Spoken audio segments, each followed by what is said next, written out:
Hi, എല്ലാവർക്കും നമസ്കാരം.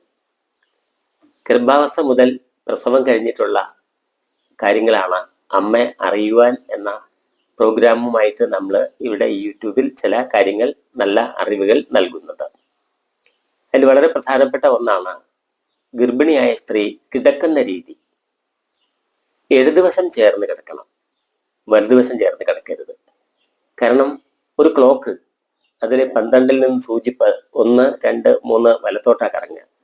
അതുപോലെ തന്നെ ഗർഭാവസ്ഥയിൽ അഭ്രൂണം 1-ാം മാസം മുതൽ വലതുവശത്തേക്കാണ് കറങ്ങി. 9 മാസം 9 ദിവസം 9 വിനാഴികയാകുമ്പോൾ താഴെ എത്തുന്നു, പ്രസവം നടക്കുന്നു. ഇതാണ് സംഭവിക്കുന്നത്. അതുകൊണ്ട് ഇടതുവശം ചേർന്ന് കിടക്കുക, വലതുവശം ചേർന്ന് കിടക്കാതിരിക്കുക. അത് നമ്മൾ മനസ്സിലാക്കി വെക്കേണ്ട വളരെ പ്രധാനപ്പെട്ട ഒരു കാര്യമാണ്. ഇന്ന് പുതിയ ന്യൂ ജനറേഷൻ അതിലൊന്നും വിശ്വാസമില്ലായിരിക്കും. പക്ഷെ എങ്കിൽ നമ്മളിത് താല്പര്യപൂർവ്വം കാണണം. അതിനോടനുബന്ധിച്ചുണ്ടാകുന്ന പല അനുഭവങ്ങളും ഞാൻ കണ്ടിട്ടുണ്ട്, കേട്ടിട്ടുണ്ട്, മനസ്സിലാക്കിയിട്ടുണ്ട്. അതുകൊണ്ടാണ് ഇങ്ങനെ പറയുന്നത്. നന്ദി, നമസ്കാരം.